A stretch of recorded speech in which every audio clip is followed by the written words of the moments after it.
ولا لوكا ما ولدت أجيب فنطون تان ولدت برمني أك المرموت أك سبع رموت أقول وان ولد أنو رجاجر بدي ديني أك ولد إنو رجاجر كان وفي الرابوسو يروم ما تقولون ميدان ورمو رجاجر درن هم ما تاجرا أكون وقبضتي أكا ربطانتي ديني معرفة ديني دين فكانيا ورابيسا يورا إبرة إستي نمانيانا قبرون فتانيس أكاسوما خانا قرتي أمة أورومو أجيسو بكسو سببرا ولفدو لفسامو كلن دينو هوجي دينات قبرون فتاة تشولا أمة أورومو خنا رتي أدت ميدان كون هدوماتو توكو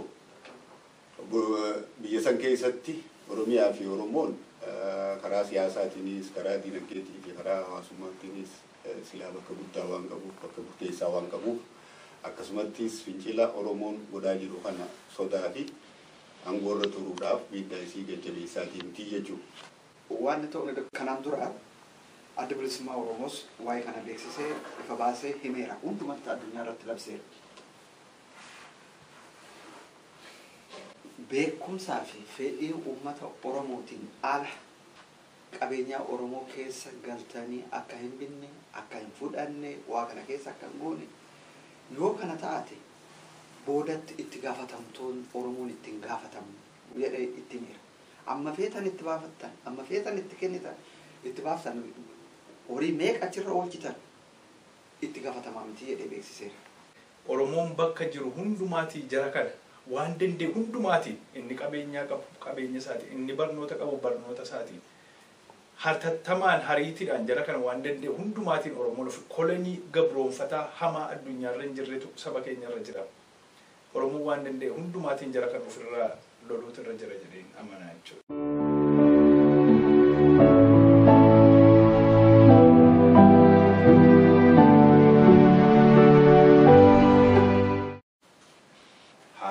surratti jabina fi akeekota dur qabnu walitti jabina keenyas cimsannee akeeka kan dur qabnu walitti akeeka gaarii gara fedhii uummata keenya gara fedhii saba keenyaatti nu baasutti bahuudhaaf yookaan immoo jabeessuudhaaf har'a asitti wal geenye.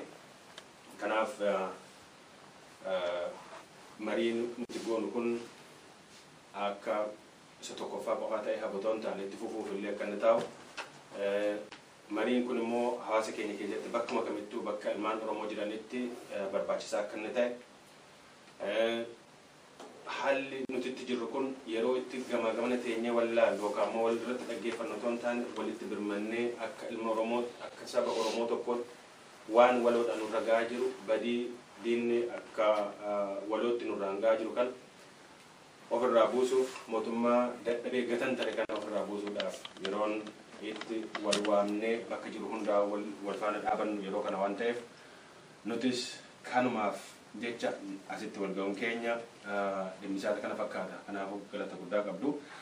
Walumaa galatti wanti ilaalchin har'a nuyi qabaachuu qabnu yookaan immoo wanti nuti jirru miidhaa akka nama tokkottis ta'e akka biyyaatti nurra gahaa jiruu fi mirga namummaallee akka namaatti akka nam tokkeettuu mirga dhabuun biyyattii keessatti duuti hidhaan lafarraa buqqisuun alatti illee biyya alaa keessatti faana deemanii hordofanii uummata kana addaan akka inni gamtaan horan addaan fottoksuuf addaan harcaasuuf diinni nu jala deemuun kun rakkoo gurguddootu nuti jira. Kanaaf rakkoolee kanarratti bal'inaan irratti mari'annaa jiru. Fakkeenyaaf uummanni Oromoo edda bittaa gabrummaa jalatti kufeetii waggaa 100 ol lakkaa'ee jira. Yeroo ammaatti garuu miidhaan Oromoo irra gahaa jiru daran hammaataa jira.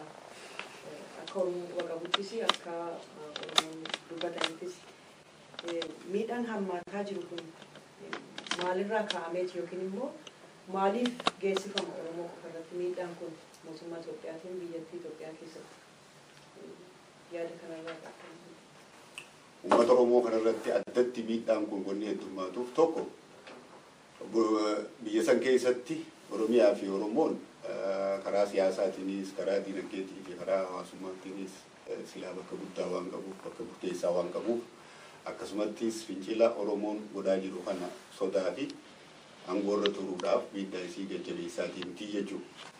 Kunis akkatti mul'atu akkamii baroota dabran hunda keessatti Oromoo saamuu, Oromoo hidhuu, Oromoo ajjeesuu kun hundi kan godhaa turte gahuuf didee amma keessattuu bal'istee sagantaa maaster pilaan jiru kanaan Oromoo dachiirraa buqqistee Oromoon akka qabeenya tokko dhabee kadhataa ta'ee hafu godhuudhaaf irra guddaa kara lamaanii jechuun miidhaan isaa tokko dachiisan gurguranii waan godhuu deeman hin beeknu jechuudha. Dachiisan gurguraniitti maallaqa san walii qabatan qabeenya horachuu jechuudha mataa isaaniitiif. Kabiraa Oromoo miidhuudha. Oromoon dachii irratti hundaa'aa jiruun isaa jiruu fi jireenyi dachii sanarraa buqqaasanii wanni ta'u hin jiru magaala galee kadhataa ta'a. Kanaaf miidhaan dachaa ta'a jechuudha. Miidhaa duraan mirga dhabee ajjeefamaa hidhamaa jiraachuu sanirratti dabalatee Oromoon oguu rakkoo isaa himatee hiriira bahu jiblaadhaan ajjeefamu akkasumattis keessaa tooftaa maaster pilaan jiru kanaan itti soso'aa jiraachuun kun miidhaa isaa daranuu hammeessaa jechuudha. Haala dhaaba siyaasaa dhaabanii maqaa Oromootiin ittiin deeman kana bifa adda addaatiin warra akaakayyuu isaanii warra qeengaddaa fa'aa warra akka adda seeraa darbii fa'aa bifa adda addaatiin isaanis yoo ta'e akkasuma Oromoo kana ajjeesaa hidhaa dararaa ba'anii isaan kun immoo amma tooftaa addaatiin achi as bahutti jiru. Tooftaan addaa kun maanni daangaa Oromiyaa irraa warra daangeffatee jiru warra akka Afaarii, Somaalee, Shaangillaa warra jedhamu kana bakka tokko tokko karaa Amaaraallee daangaa kana keessatti dhiphisuuf jedhanii waraana uummata Oromoo irratti geggeessu. Hidhachiisanii waraana uummataati uummata malee nuti jedhanii bifa addaatiin iddoo duuba ofii isaanii dhaabbatanii leenjisanii hidhachiisanii uummata Oromoo irratti bobbaasu. Karaa daangaa gubbaa inni kun itti dandaannaan keessaan immoo babal'ifachuudhaaf alaan achi asitti deemu keessaan immoo daangaa handhuura keessaa immoo itti babal'ifataa adeemu.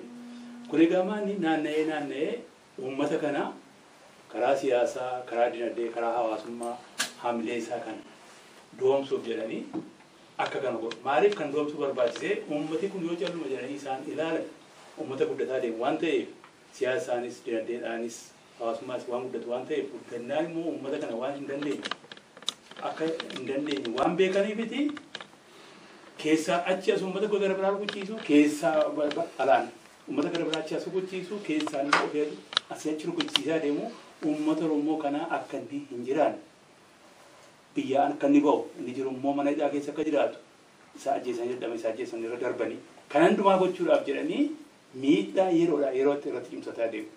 Kun egaa seenaan dudduuba isaan nurraan gahaa turan yerootti cimsataa adeemuu dhufuu isaanii agarsiisa. Kanaaf jabina kana yoo ilaallee nun baasuu hin dandeenyu jedhanii sammuu doomsuudhaaf jedhanii yeroo ammaa kana lafa babal'ifatanii ittiin nama isaanii irra qubsiisanii uummata keenya baay'ina isaa xiqqeessuu barbaadu. Kanaaf kanatti fakkaata. Gaariidha. Ijoon isaa iddoo lamatti waan ilaalamutti fakkaatan karaa koo akkuma amma ka'e ta'ee hundi isaa akkuma ka'e ta'ee jarri kun innaa dhufan kaayyoo fi qabu. Kaayyoon isaanii karaa fe'een isaa ta'u karaa fe'een uummata kana saamanii uummata isaanii biyya isaanii ijaaruudhaaf biyya isaanii ol kaafachuudhaaf guddifachuudhaaf saba isaanii iyyummaa keessaa baasuudhaaf kanaaf qophaa'an. Akkuma karaan ture barreeffama adda addaa keessatti agarree waa adda addaa irratti agarree jarri kun Finfinnee keessa bakka jiru bakka duwwaa ta'atee achi keessa ture hundumaa haala kamiin akka isaan gurgurataa turan waan dhageenye waan agarre baasanii gurgurataniiru gatii guddaatti gurguratanii ittiin sooramanii har'a bileenarra ta'aniiru bileenarra darbanii amma sana immoo fira isaaniitiif kennanii walii hiranii giddee kanan ga'aniiru. Egaa amma sana gurguranii fixaniiru. Warri af immoo waan argachuu qabu akka isaaniitti iddoo fidanii kennaniif hin qaban. Kanaaf waan isaan gochuu qaban lafa Oromoo naannaa sanarra jiru Oromoo buqqisanii maqaa pilaaniitiin lafa kana bal'isanii of jala galchanii saba isaanii fidanii irratti qubachiisuu, isa kaan gurguratanii horii isaa fudhatanii biyya isaanii ittiin ijaaruu, saba isaanii ittiin iyyuma keessaa baasuu tokko kana waan ijoon isaa jedhee yaada. Inni lammataa Oromoon akka saba bal'aa ta'e hin beeku, qabeenyi isaas guddaa akka ta'e hin beeku. Oromoon haala kanaan deemee booda akka galaanaa akka isaan irra garagalu hin beeku, hin hubatu. Kanaaf maal gochuu qabnaa? Saba kana bittimsinee akkuma ciqee karaa bahaa, karaa dhiyaa, karaa kaabaa, karaa kibbaa amma danda'anitti daangaa isaa irraa ce'anii irraa muraa tiksaa dhufanii. Akkuma namichi inni du'ee dubbatetti isa bal'inaa fi baay'ina ittiin boontan kanas hin xinneessuu hin dandeenya jedheera Mallas. Kanaan dura dubbateera. Haaluma sararraan kan ga'e saba biraa fidanii iddootti naqanii aadaasaa, afaansaa balleessuu, gargar kutuu achumaanis akkanatti bal'isanii yoo deemu Oromiyaadhuma sanayyuu bakka lamatti hiranii kutuu, dhiyaaf bahaatti kutanii gargar baasuu. Sabni kanaan durayyuu ilaalaa yoo hubanne kutaadhaan seerri darbe sun ciree gargar kaa'ee kutaadhaan taa'uunsaa har'a ammam dhiibbaa qabsa Oromoo irratti akka gochaa jiru waan ta'aa jiru haa ilaalu. Sabnumti keenya inni nuti of wallaalee ofumaan deebi'ee kutaadhaaf gandaan maaliif wal ilaalee akkatti rakkataa jiru kanaan haa hubanne. Isaan amma immoo kutaa waluma faana ciranii dhiyaa fi bahatti kutanii yoo gargar baasan wal quunnamtiin kun eessaa walitti dhufa? Isaan gaafateetu heeyyama isaaniitiin darbee wal argaa jechaadha. Fedhiin isaanii inni guddaan kanuma karma taa'een deemanii humna Oromoo dadhabsiisuudha. Oromoon innaa dadhabe immoo qabeenya isaa saamuudha, ittiin of ijaaruudha. Kanaan waan of qopheessaniif inni guddaan isaan ittiin ka'anii Finfinnee pilaan jedhanii ittiin qabatan kana lamaan natti fakkaatan. Yoo dhuguma guddina magaalaatiif yaadanii ka'an ta'e magaalonni jiranii magaalaa Finfinnee qofaa miti Oromiyaa keessa ta'u biyyattii keessa akka magaalaatti magaalota guddisootu ta'e istiraateejiin isaanii inni guddaan tokko gara jireenya qonnaarraa industiriyaalaayzeeshiniitti biyyattii guddisuu isa jedhuun isaatti amma yeroo ammaatti biyyattis uummatas jaarmiyoota isaan jala jiran akka amma isaan hojjetan jechaa jiran OPDOs kan isaan ittiin gooyyomsaa jiran. Yoo guddina ta'e magaalonni kaanis guddachuu ni danda'u. Why not Adaamaan maaliif achi hin guddatu? Bishooftuu Adaamaa fi hin guddatu. Hawaasaa bira iddoo kaanii maaf hin guddatu? Achi min amma isaan kaayyoon isaan inni guddaan magaalaa Finfinnee master plan itti jedhan sanatti baasanii egaa babal'isanii booda akkuma jedhame tokko inni guddaan Oromoo balleessuudha. Aadaa isaatiin ekonomikaalii dinagdeedhaan homalleen Oromoo balleessuudha inni guddaan. Oromoo kana bakka lamatti adda kutuudha, bakka sadiitti adda kutuudha, keessattuu dhiyaabbaatti adda kutuudha kaayyoon inni guddaan. Akka inni waliin quunnamne gochuudha jechuudha. Inni lammaffaan risoorsii naannoo sana jiru lafa sana hin gurguru. Alagaatti gurguramaa jira yeroo amma gara caalaa isaan barbaadan maal ekonomikaalii saba isaanii guddisuu barbaadu. Kaayyoon isaanii kaleessa ittiin dhufanis gaafuma chaartera seenanii yeroo naannoon kaan dhiibduun immoo naannoo Tigraay ittiin guddisna kan jedhu. Leelaaw ክልል ሲደማ Tigraay tilmaa waan jedhu qabatanii ittiin kaattiin deemaa ture sun akka walii galaatti sakaanii fa'aa hojjetu malee amma hojiirra oolchaa jiru. Karaa biraa ekonomikaalii biyya isaanii naannoo Tigraay guddisaa jiru. Waan achirraa gurguratanii saammatanii argatan kanaan naannoo Tigraay ittiin develooppii gochaa jiru. Karaa biraadhaa bor har'ati Tigraay bittoota Tigraay wal lolaa jirta. Bor garuu halagaa waliin loluuf adeemta jechuudha. Ammaan booda bakka sana eega gurguranii investoroota hundumaa qabsiisanii booda abbaa qabeenyaatu sitti falmuuf deemaa jira jechuudha. Qabeenya isaan har'a gurguraa invest warra investimentii jedhanii gurguraa jiran kan Tigraay qobaatu wayni sirna bulchiinsaa sana qobaatu hin ta'e warra investirii ta'anii dhufan akka biyya Arabaarraa dhufan biyya Indiirraa dhufan biyya Chaayinaarraa dhufan warroota kanaa wal loluuf adeemaa jirta jechuudha. So sun master plaanichi ummata sana ummata Oromootti naannoo sanarraa dhabamsiisuudha balleessuudhaan inni guddaan sanaadha an jedhuun itti dabaluu. Magaalaan kamiyyuu hin guddata. Kan Oromoo kun yoo guddate maalii warra jedhuuf yoo hubannaan akkasii jiraateef wanti akkaataan itti Itoophiyaan ijaaramteertu kun siistemii federaalaatiin ijaarameera Itoophiyaan. Siistemii federaalaa kana keessatti kililiin 14 Finfinneen isteeta tokko taateerti jechuudha. Federaal isteetiitu magaalaa sana keessa jira malee hundumti isaanii paartineroota hundumti isaanii wal qixxeedha. Kamiyyuu isteeta kamiin Oromiyaan 4 Finfinneen 14 jechuudha. Tokkoyyuu isa kamirrattiyyuu akka seera konstituushinii Itoophiyaatti kamiyyuu isa kamirratti dhiibbaa akka hin goonetti equal partners jedhanii walii galanii jechuudha kan federaal isteetiin dhaabbatu.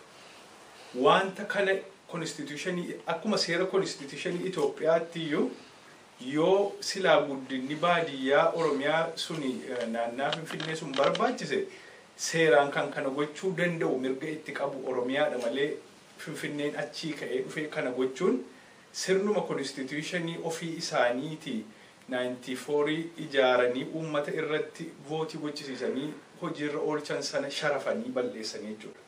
Constitutional right uummataaf kennan sana hundumaa dhabamsiisan. Karaa gara biraadhaan immoo waa'ee Finfinneerraa yeroo deemnee iddoo gara biraatti iyyuu ilaallu jechuudha. Deliberately warri kun namoota Sumaaleetii lafa Oromoo kennu namoota gara biraadhaan saba hundumaatii lafa Oromoo kennu jechuudha. Attentionii namni waloodhaan diina kana irratti qabu ofirraa daayivartii gochuu barbaadu. Resource Oromoo kana gurguruudhaanii tokkoffaa Oromoodhaaf jaroota kana walitti biizii warra kanaaf wajjin wal nu mormisiisu jechuudha. Namni waan akka sila akkitti wayyaan hin barbaadu isaan kana dagannee akka nuyi waa'ee walii keenya irratti biizii taanu barbaada jechuudha. Kanaaf immoo gafurmaatisaa hangama kootiin Oromoon bakka jiru hundumaatii jara kana waan danda'e hundumaatii inni qabeenyaa qabu qabeenya isaatii inni barnoota qabu barnoota isaatii. Hartattamaan hariitiidhaan jara kana waan danda'e hundumaatiin Oromoon of kolonii gabroonfataa hamaa addunyaarra hin jirretu saba keenyarra jira. Oromoon waan danda'e hundumaatiin jara kana ofirraa loluutu irra jira jedheen amanaa jechuudha.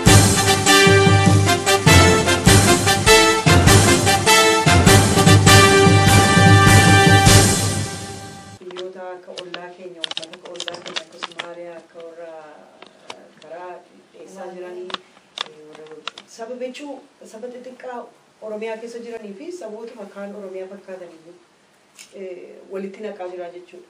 Garuu warri Somaalee kanaaf wanti isin jettan maal amma uummata Somaaliyaa jiran uummata Somaaliyaa Oromoon ollaadha uummata Guraageen Oromoo wajjin ollaadha.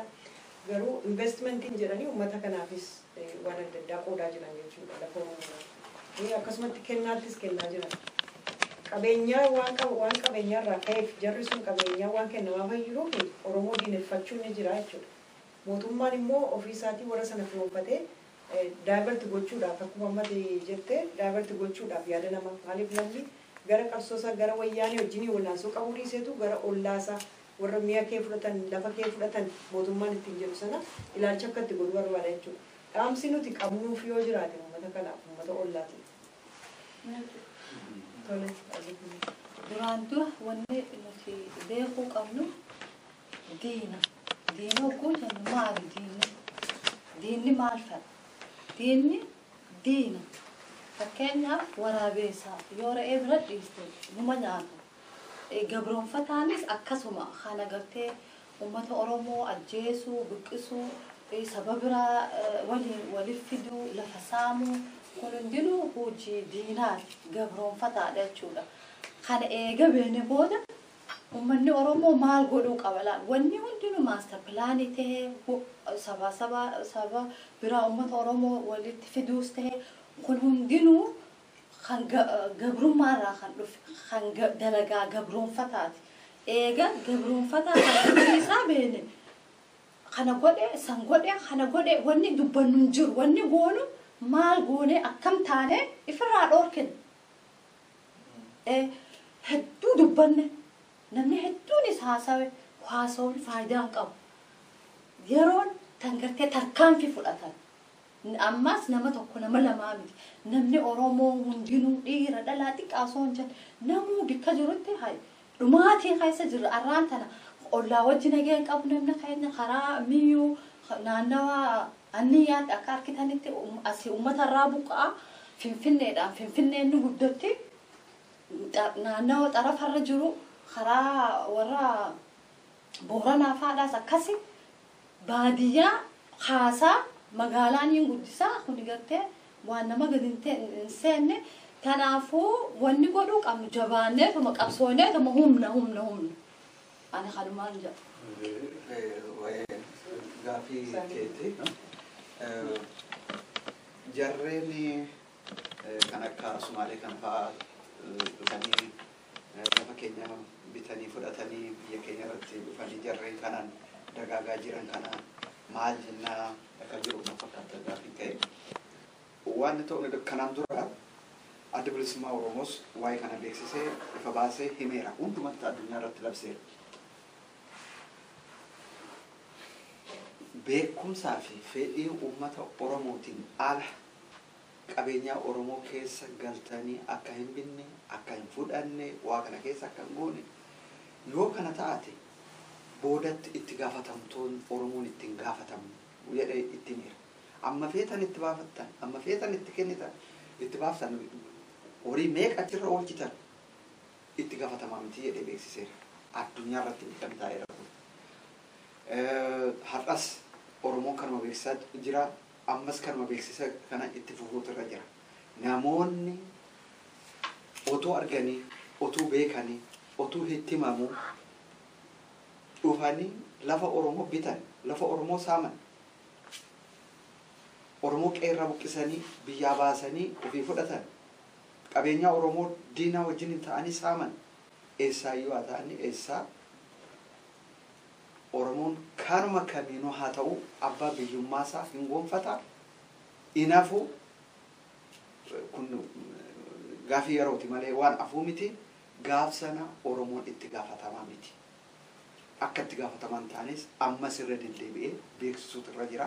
Kanarraa akka isaan dhabatan itti himuutu irra jira. Haa ta'u jarri kun isa biyya keessaa rakkoolee akkasii sana otoo uummata irraan ga'anii balaaleen akkasii otoo biyya keenya irra ga'aati jiru gara alaatti ba'anii uummata biyya alaa jiraatu uummata isaan baqatee biyya keessaa ba'ee ala jiraatu illee nagaa dhoowwuudhaaf tasgabbii dhoowwuudhaaf alatti illee faana ba'aniitu hordofanii keessattuu tibba darbe kana keessa addunyaa mara irratti ergamtoonni wayyaanee kan diinaaf dhaabatan oppiidoon biyya alaa keessa naanna'anii uummata keenya kana gara ofiitti garagalfachuudhaaf tattaaffii godhaa turan. Uummanni keenya garuu bakka kamittuu didatee lolatee isaaniif hin bitamne. Haa ta'u kana keessatti namoonni adda addaa kan ammallee dantaa adda addaatiif garaadhaaf jala hiriiran hin dhabaman. Inni sun immoo akkuma amma jedhame san guyyaan dhufa guyyaan itti gaafataman. Firaafis hin ta'anii diinaafis hin ta'anii boodaatti hafuututti dhufa. Warreen akkasii kan ofirraa uummannis beekee diina qoraattii dhoqqee keessaa ta'ee isaan fuuldura dhaabatu ta'uu beekuun yookaan warri kanarratti hirmaatan kunillee haatattamatti mootummaan kun isa nyaata deebi'e. Junaddiin isaa iddoo irraa barumsa argachuu qabu. Warreen amma jiran kanallee ammallee sanumatti deema. Arrabsoo amma kanaan dura isaan malee isin malee jechaa turanii fi kan dhiyoon magaalaa keenya keessa abbaa isaa hayyee jedhuun uummata guddaa sana. Opiidoo jedhanii irra dhaabatanii ittiin hirkatanii sarbaa baasanii miiliyeenaraa fi maltii biiliyeeners ta'an kana deebanii arrabsoo akkasiitu ittiin ga'aa jiru.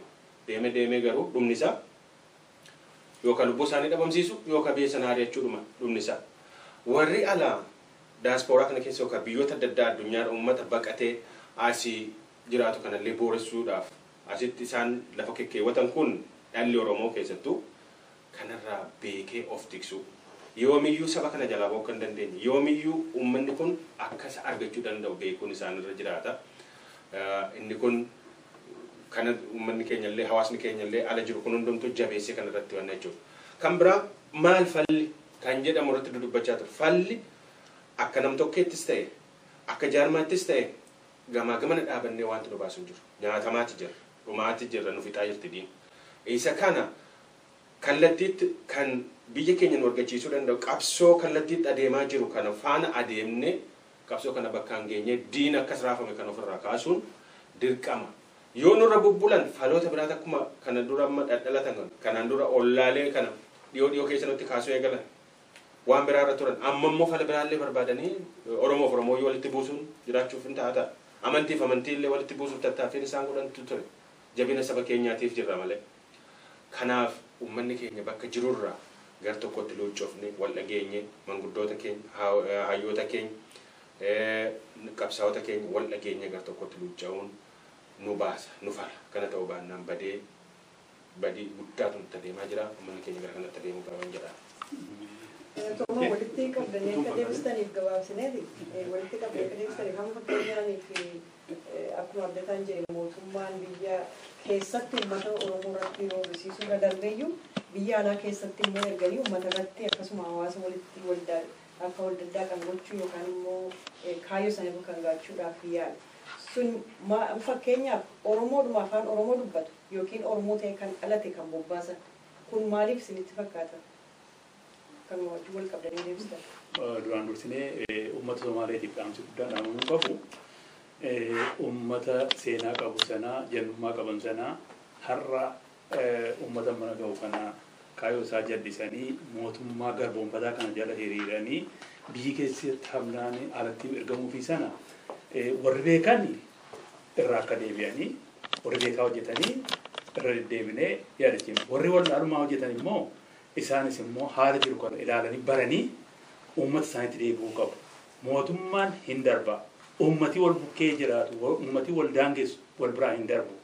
Isa gabaabsanii dhiisanii jireenya yeroo dheeraa ilaalanii uummata kanaa wajjin jiraatu, uummata kanaa wajjin walitti hafuuti kana seenaa keenyan balleessinu jedhanii warri kanaan dura yakka uummata Oromoo irratti hojjetan utubaa ta'anii mootummaa kanaaf warri hojjetan yoo jiru ta'ee dafanii gara uummataatti deebi'anii uummata cina hiriiranii mootummaa kana karaa ittiin lafaan gahaa karaa ittiin ofirraa kaasan itti fala barbaaduu qaba uummata bukkee dhaabbachuu qabu.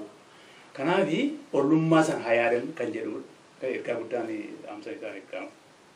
Asirratti qabu waa'ee uummata Somaaliyaa kana uummanni fakkeenyaaf sirreessuuf uummata Somaaliyaa biyyichuma keessa jiraatanii lafa Oromoo kan investi godhan jiru uummati adiis jiru afaan Oromoon nagaan malee nuti lafa Oromoodhuma kan dhufee bituuf dhaamsa daannaa jechuudha akka Somaaliif fudhatu. Laalama wanni inni jechuu kadhe Somaaliyaa yaada isaaniiti Somaaliyaa guddittiin takka lafa Oromoo Awaashii gati durirraa kaayoo isaaniiti. Amma warri akka ugaadee numaan jedhu dhugumaa warri asittis warra OPDO kana jala dhufee Ameerikattis warri isaan ittisuu ture warra ugaadeen kana isaan maali wanni isaan kana ugaadee Awaashii gad lafa teenya tasaanii beekan.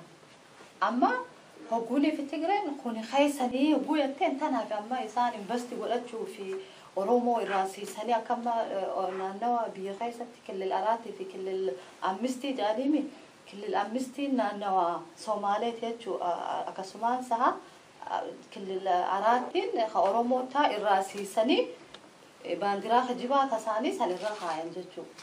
Kana gaama kana wanni jechuu fadhii isaaniiti ummata ugaadii.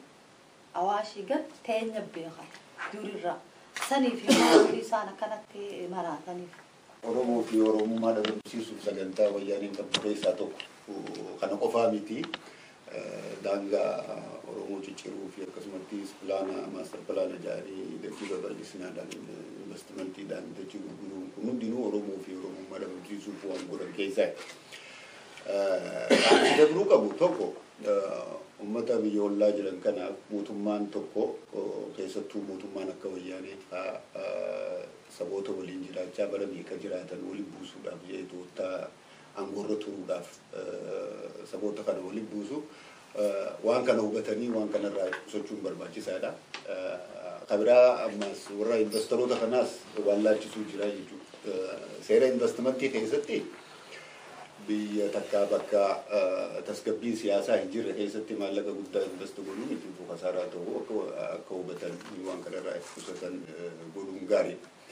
Kana bira dabree ammoo amma keessattuu sochii mormii karaa qeeroon ijoolleen dargaggootaa fi guutumattuu Oromoon biyya keessa godhaa jirtu irraa kan ka'ee fi akkasumattis rakkoo siyaasaa kan mootummaan kun keessa galaa jiru keessaa filmaata dhiyaachuu kanaa wajji wal qabsiisee rakkoo tana xiqqishuullee taatu hafuura argachuuf jecha ergamtoota isaa karaa biyya alaa kanattis hambaattis ergee tokko yoo danda'ame Oromoota biyya alaa jiran kana laaffisuu fi akkasumattis waliin buusuu kabiraa waan asii argamuun olola asii argamuun ammas biyya keessa deebi'anii siyaasaa rakkisha godhachuuf tattaafatan jechuu keessattuu nama biyya hambaa jiru kana dachiisinii kanninaa jaanii sobuudhaa fi kana kanaan fiqqamu jira. Kana keessatti wanni beekamu qabu dachiin isaan namaa kannan sun eenyurraa buqqaataniiti. Wanni namaa kannan akka hin jirre beekanii Oromoo waan kanarraa itti qusachuu qabdi. Jarri kun dhumaatii yeroo maayyirra gahanii jiranii kufiinsa siyaasaa tana suphuudhaa fi akkana cacahanii kana Oromoon biyya hambaa jiru hundinuu hubatee kar tokkotti diina ergamtuu diinaa kana ofirraa dhorkuu qaba yaada jiruun qabu. Akka hawaasaattis karoora baasuu qabna. Karoora qopheeffachuu qabna. Karoora sanarraa kaanee maal haa goonu? Bakka bakkatti yeroodhaan namoota mari'achiisuudha. Walitti fiduudha, itti himuudha. Amma fakkeenyaaf namoonni as jiraachuu isaanii hubanna malee ammam awarenessii waa'ee kanaa amma qaban beeku. Amma beeku. Nama meeqatu beeka waa'ee kana? Nama meeqatu sirriitti hubachuu danda'a? Inni kaan akkasumaan dhufe rakkina kan argee dhufe nama murtaa'eedha. Waa'ee rakkootii kan dhufe nama murtaa'eedha. Dhufe biyya kanatti totolee taa'eera. Asii deebi'ee dhaqee achi bitee lafarraa fudhatee ofii isaatiiyyuu bitee achitti ijaaruu dhiisee dabarsee isaanitti warra nafxanyaa warra maalitti gurguree dhufa ofirra isaatti illee gurguru. Egaa kana uummata keessa galuudha. Uummata yeroo mari'achiisuudha. Amma danda'ametti maanguddoota, dubartoota, dargaggoota, beektota karooraa fi sagantaa qabanii yeroodhaan dubbisuudha, haasofsiisuudha. Itti muudha waan kanarratti mari'achiisuudha. Maal badaa jirraa, dubbiin badaa jira, biyyi badaa jira, maal haa goonu jedhanii mari'achiisuudha. Ani kan natti fakkaatu kun tokko. Karaa biraa akka dhaabaatti dhaabni keenyas waan inni gochuun irra jiru yeroon ammaa yeroo murteessaadha isa dhumaati. Kama maaliin jabaatee ka'ee saba kana of bira hiriirsee amma danda'utti cichee waraana keessa galuutu irra jira. Sabnis immoo amma danda'etti waan qabuun humnaan beekumsaan qabeenyaan bira dhaabatee yeroo loluudha. Karma kamiin haa ta'u maalumaan haa ta'u loluma isa cimaa keessatti galuun nurra jira. Humna malee waan nu baasu hin jiru. Kanaadhaan eessayyuu ga'uu hin dandeenye agarreerra. Kanaaf wanni bayaa ba'u akkanumatti dhumaa jirra waan nafeen jiru dhumaatiin hin hafne itti cicchamee itti adeemamu sabni keenya qabeenya qabuun humna qabuun haala qabu kamiinuu bahee waraana keenya bira dhaabatee gargaaree meeshaa bitee galaa qopheessee kennee amma danda'u falmachuu qaba. Ani kan yaadu kana ta'uu irra jira jedheetan yaada. Kan biraa community jabeessinee walitti fiduun irra jira. Communitiin keenya yoo jabaate yoo walitti baqeenni garanaaf garasitti hirmaamee jiru kun yoo walitti dhufe saba kana walitti fiduu danda'a, cimsuu danda'a. Sabni kun yoo cime immoo samma dubbannu kana hundumaaf iyyuu humna ta'eet baa. Kanaaf kanattis fayyadamuu danda'u qabna. Lammaffaa amma danda'ametti yeroodhaan beeksisa adda addaa waa'ee kanarratti baasuu qabna. Baasuu danda'u qabna. Miidiyaalee jiran hundumatti fayyadamne beeksisa waa'ee kana ilaalchisee yeroodhaan barumsii fi beeksisa darbuutu irra jira. Sabni kun maal gochuu akka qabu, eessa gahuu akka qabu dirqama sarra jiru mirgi isaa maal ta'uun akka irra jiru amma danda'amutti itti deemu nurra jira. Karaa biraa biyyittiidhuma sana keessa warra jiran warruma har'a jarreen sana wajjin hojjetan illee amma dandeenyetti provookii gochuu. Eelaa kunoonni isin jala kaattanii wajjiniin jettan deebisee akka sareetti isin ilaali isin arrabsaa jira isin balleessaa jira isin hin hafne boru kana caala hunda caala immoo kan dura rukutamtan isinii jabaadhaa isa kana dhiisaati saba keessan bukkee hiriiraati diinaan lolaa kan jedhu karaa mijeeffannee isaa wajjiniin isaaniinis amma dandeenyetti loogii gochuu danda'u nurra jira. Akkuma jedhame Oromoo waan baay'ee keessa darbee chaalenjii yookaan duudhaa hedduu keessa darbee Oromoon as ga'ee jira. Hawaasni Oromoo seenaa akkasii dabarseef amma keessa jiru laalchisee maal gochuudha qaba hawaasni keenya maal gochuu qaba kanuma wal qabatee immoo warreen Oromoo ta'anillee alagaaf hojjetan maal dhaamsi nuti dabarsinuuf saba Oromoo rakkina keessa ba'aa jiru kanaafis kan immoo alagaadhaaf immoo hojjetaa Oromoo miidhu alagaa jennaa bate dhaamsi dabarsinuuf yoo jiraate daqiiqaa tokko daqiiqaa 3 qabdaa wal kan wanni guddoon na ajaa'ibsiiftu Oromoon nuti maaliif kadhaa nama maaliif kadhanna sambiyyummaan takka kadhaan bilisoomsitamtu jira ani wanni guddaan na ajaa'ibsiiftu duraa tana lammaffaati dachiin namarraa fudhachuuf har'a oppidiyoon as keessatti Oromoo jaartu tuni dachii eenyuti lammaffaa sadaffaan dachii dhabdeeti Oromoon lafa isiirratti dirree dhawaa keessatti yoo hubattan qabrii namni du'eetti awwaalamu isin jireenyaan keessa mana godhattee galaatti sharaa keessatti hidhattee kana osoo ijaan arkanuu dachii ifiirraa ari'amanarra fudhachuuf as keessatti daajitooraa jaanii Oromoon opidiyoo jala caacceetee jaaramtu ani Oromoodha jee waan takkallee waan isaan galmee Oromoo keessatti hin galmeeffaman ittiin beeka lammaffaadhaa warreen biyya teenya irratti lafa bitatanii jira waan nuuf hin qabnu nuti nama jabaate bira jira wanni hundinuu nama jabaate bira jirti addunyaan maaliif hin lolle Oromoon maaliif hin lolle warra asirraa achi deemee dachii bitatu kana dhaabni maal dalagu jira maaliif tarkaanfii irratti hin fudhanne silaa tokkorratti tarkaanfii fudhatanii as keessatti oppidiyoon ni jaaramti hojjetamaa jiru hedduu dadhabina qabnaa dadhabina keenya kana cinaacha keenya jabeessuu qabnaadhaan Oromoo as keessaa itti gabbuunee jaaruu qabnaadha diina biyyarraa dhufee asitti nu keessa nama jaarrate kana nama keenya tahuu amansiifnee fitti as deebisuu qabna yoo ammoo kana manne taate namummaa isaa keessaa firraa achi baasuu qabna Oromummaa keessaa du'a awwaalcha isaa dhaabbachuu hin qabnu galan goone firraa achi baasuu qabna maaliif tana dadhabne nuti wannummaan kadhaan dhufu hin jirtu nuti loluu qabna waan dandeenyeen bira dhaabbachuu qabna waraanni keenya nu bira dhaabbatee loluu qaba sani nuti murtiin teenya qawwee alatti wanni takka tanamaa dhuftu hin jirtu bilisummaan qawwee malee dhuftu hin jirtu nuti dheessinee biyya namaatti teenyee raaha godhaadha bilisummaan nu dhufti rakkinaan mana hidhaati baanaan kara seenu dhabneetitti biyya namaa dhufne malee jaalanneen dhufne itti dachaaneen lollaa nu haalolchiisanii nuti kana wanni nuti barbaannu qawweedha. Warra lagaaf hojjetaa jiruuf immoo dhaamsatti qabna. Haala gaaf hojjechaa jiru isaanuu if wallaalanii hojjechuu jiranii yoo if beekan karaa Oromoo as dacha'uun har'a Oromoon biyya keessatti mootummaan biyya bulchuu jiru hin jirtu.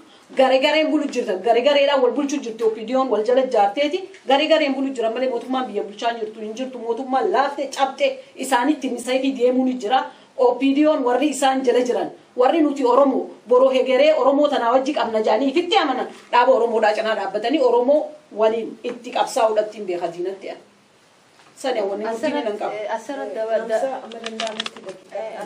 dabalachuu akkuma isin jette wanni hundinuu yoonii fi humni jiraate yoo waboon jabaatee jiraate arraan tana hundi warri gartee sabaa sablammoonni amma biyya isa ummata diinaa kana jala ca'u hundinuu karaa Oromoo as dhufu wanni gartee akkana laaffanneef humna dhabu waboo faca'e kanaa jecha wanni nuti goonu yoo waboon jiraate hay jabee haa lolu nutis bikka jirru irra gargaaru fayya qabna deebinee lolus ni dandeenya duris loluu turre ammaas ni lolla qawwee malee wanni nu baasu hin jiru siyaasa waraqaan deddeemu haasa'uun hin ja'umaa takka wanni nu taru hin jiru nu wanni nu baasaa humna qofa tanaafuu maal nu godhanii kana nu godhanii dhiisne karaa akkamitti gartee jabaannee lollaa waboo jabeessinee qeeroo bilisummaatis jabeessinee akkamitti gartee humna taanee as baana akkamitti ummata kanaa agarsiisna yoo ummanni Oromoo jabaate waboon jabaate wanni hundinuu laafatte jabeenya keenya irraa jechuudha. Warreen akka diinni dhuftee nu keessatti jaarte kana yoo dandeenya gorsa bakka jiran hin ta'u taanaan quba yoo ishiin madoofte hin fayyitu taanaan kutanii ofirraa gatuu sana uummanni Oromoo ofirraa gatuu danda'uu qaba. Du'u awwaaluu dhibamu gaafachuu kanarraa of qusachuu qaba. Diina oliiti warri yeroo kana yeroo ilmaan Oromoo dhiigni akkanatti gannamu kana dhaqanii diina wajjin dhaabatan.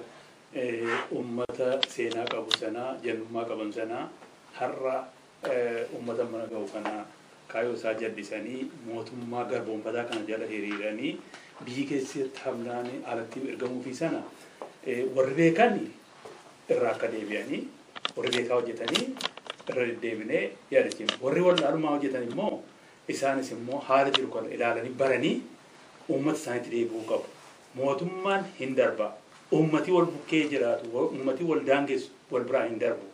Isa gabaabsanii dhiisanii jireenya yeroo dheeraa ilaalanii uummata kanaa wajjin jiraatu, uummata kanaa wajjin walitti hafuuti kana seenaa keenya balleessinu jedhanii warri kanaan dura yakka uummata Oromoo irratti hojjetan utubaa ta'anii mootummaa kanaaf warri hojjetan yoo jiru ta'ee dafanii gara uummataatti deebi'anii uummata cina hiriiranii mootummaa kana karaa ittiin lafaan gahaa karaa ittiin ofirraa kaasan itti fala barbaaduu qaba. Uummata bukkee dhaabbachuu qabu. Kan biraa maal falli kan jedhamu irratti dudubbachaa ture. Falli akka nam tokkeettis ta'e akka jaarmaattis ta'e gamaa gamana dhaabannee wanti nu baasu hin jiru. Nyaatamaati jira, dhumaati jira, nu fixaa jirti diin. Isa kana kallattiitti kan biyya keenya nu argachiisuu danda'u qabsoo kallattiitti adeemaa jiru kana faana adeemne qabsoo kana bakkaan geenye diin akkas raafame kan ofirraa kaasuun dirqama.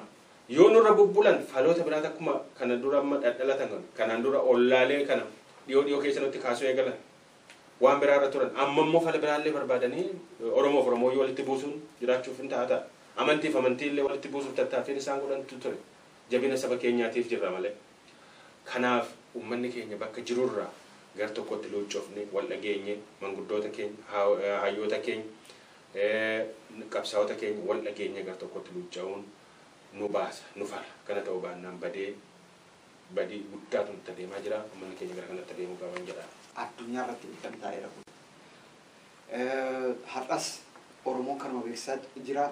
Ammas kanuma beeksisa kana itti fufuutu irra jira.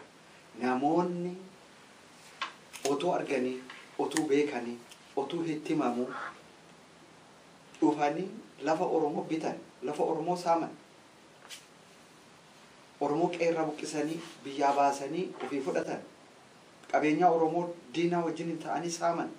Eessaayyuu haa ta'anii eessaa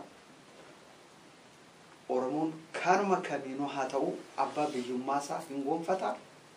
Inaafuu kun gaafii yerooti malee waan afuu miti. Gaaf sana Oromoon itti gaafatamaa miti. Akka itti gaafataman ta'anis ammas irra deddeebi'ee beeksisuutu irra jira. Kanarraa akka isaan dhaabatan itti himuutu irra jira.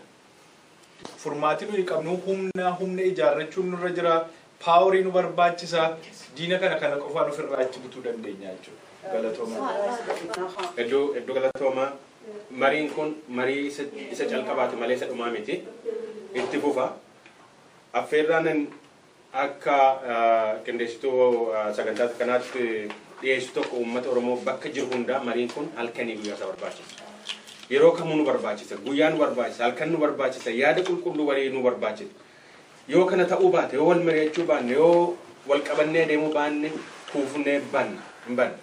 Kan nu baasu akkuma jaallan jedhan qawwee tokkittiitu nu baasa. Gamtaatu nu baasa. Yaada tokkoon deemuutu nu baasa. Walii obsa godhachuutu nu baasa. Wal dhaga'uutu nu baasa. Kana uummanni Oromoo kana barree socho'uu danda'uu qabna.